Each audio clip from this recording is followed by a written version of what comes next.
అదేవిధంగా పిల్లలను పెంచేటటువంటి పద్ధతిలో చాలామందికి కొత్త రైతులకి అవగాహన లేకుండా ఉంటున్నారు. చాలామందికి ఏంటి అని అంటే మినిమం తీసుకుపోయిన రోజు ఏ విధంగా పెట్టాలి పిల్లలని, ఏ విధంగా బ్రూడింగ్ చేయాలి అనేటటువంటి మినిమం పద్ధతులు అవగాహన లేకుండా వస్తున్నారు. సో అలాంటి వాళ్ళు ఏంటంటే తీసుకెళ్ళిన మొదటి రోజు పిల్లలని వరిపొట్టు వేసి వరిపొట్టు పైన పేపర్ పరవాలి.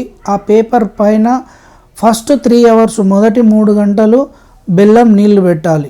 బెల్లం నీళ్లు పెట్టిన తర్వాత మరుసటి రోజు 1, 2, 3 రోజులు వాటికి సంబంధించినది నియోడెక్స్ను బి కాంప్లెక్స్ 3 రోజులు ఉదయము నియోడెక్స్, సాయంత్రం బి కాంప్లెక్స్ 1 గ్రామ్ 1 లీటర్ చొప్పున ఇవ్వాలి. తర్వాత 4వ రోజు ఓన్లీ ప్లెయిన్ వాటర్ ఇవ్వాలి. 5వ రోజు లసోటా ఇవ్వాలి. 6వ రోజు నుంచి వెళ్ళి కాల్షియం 4 రోజులు కాల్షియం ఇచ్చి 10 రోజు 11వ రోజు ఎంటీ వాటర్ ప్లెయిన్ వాటర్ ఇవ్వాలి.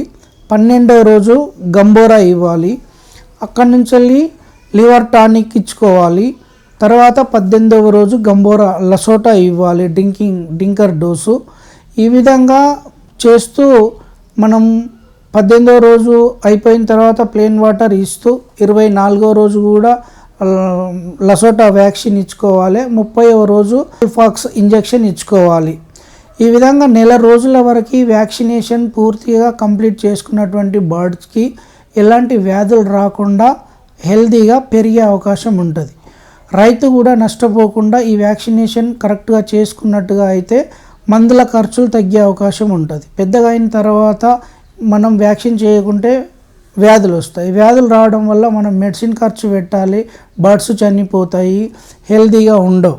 మినిమం జాగ్రత్తలు తీసుకొని పెంచుకున్నట్టుగా అయితే కొత్త ఫార్మర్లు నష్టపోకుండా ఉంటారు.